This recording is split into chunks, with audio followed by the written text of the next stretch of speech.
Welcome back to the deep dive.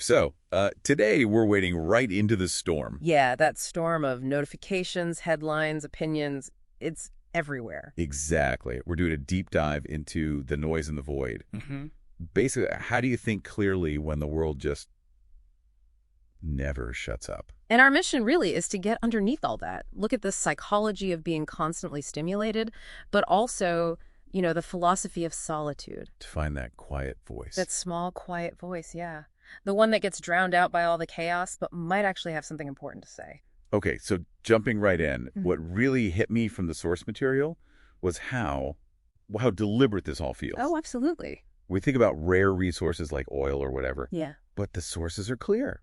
The scarcest thing now, it's your attention. That's the core of the attention economy. Every app, every brand, they're all fighting for literally the next 5 seconds of your focus. Making you the currency. Yeah. You're what's being bought and sold. And that creates this huge cognitive mismatch, doesn't it? Our brains, they just aren't wired for this. How so? Well, think about it.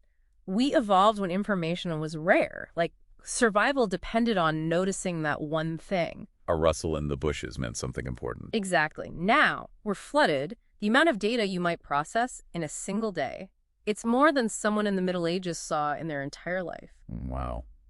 No wonder we feel so bloated mentally. It's a good word for it. Bloated, overwhelmed. And there are terms for this, right? Like decision fatigue. Yes, that's when just having too many choices, too much input, actually ruins your ability to make even simple decisions later on. But what's it physically doing? All this distraction. It triggers what's called cognitive overload. And this isn't just feeling stressed. It's like your prefrontal cortex, the thinking, focusing part of your brain, it kind of shuts down parts of its higher function. It goes into firefighter mode. Pretty much, yeah. It prioritizes reacting to the next ping over deep, clear thought. And look, the really dark secret here is the system is designed to keep you in that state. That's the chilling part. The infinite scroll, those notifications. They're not accidents. Not at all. They're engineered to hijack your dopamine system, to make you crave the next hit. And the news cycle. Always pushing anxiety, anger, fear. Because those emotions keep you clicking, they're profitable. The noise isn't just noise, it's an industry. Which leads to this really strange paradox, doesn't it? What's that? The louder the outside world gets, the emptier people seem to feel inside. That's profound. Yeah. We have all this information, literally the world's knowledge at our fingertips, but anxiety, that sort of existential dread, it's soaring. So information isn't wisdom.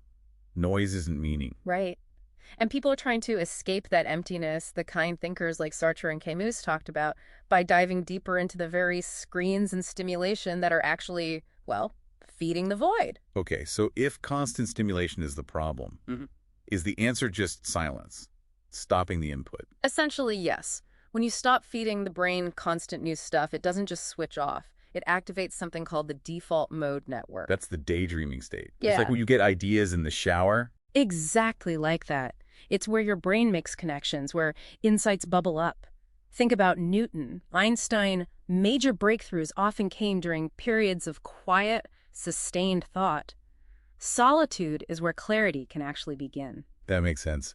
It reminds me of that Nietzsche quote. Yeah. Something like, whoever cannot find solitude cannot give birth to a dancing star. That's the one. Solitude isn't just about being alone. It's the space where you figure out what you actually think, what you desire, away from the noise trying to program you. So finding clarity, it's almost an act of rebellion. I think it is. Thinking clearly is rare, and frankly, it's a bit dangerous to the system we've been talking about. Dangerous how? Well, a mind that can think clearly sees through manipulation more easily. It stops consuming stuff it doesn't need or want. It becomes, harder to control. It's a quiet, radical rebellion then. I like that. Quiet rebellion. So for listeners wanting to stage this rebellion, what are the practical steps?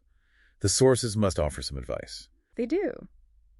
The first, maybe the most obvious, is to unplug intentionally.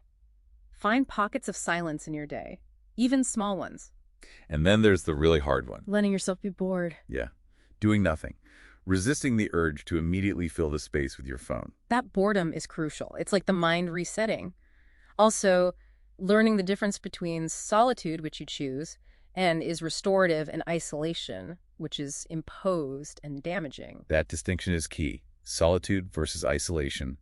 And the final piece. It's probably the ongoing challenge, constantly asking yourself, is this thought truly mine, Or did I just absorb it from the noise? That's metacognition, right? Thinking about your thinking. Exactly. The goal is building that inner sanctuary. Ugh. Philosophers called it ataraxia, that kind of unshakable inner calm. Psychologists talk about metacognition. It's about knowing your own mind well enough to filter effectively. Building a space the chaos can't touch.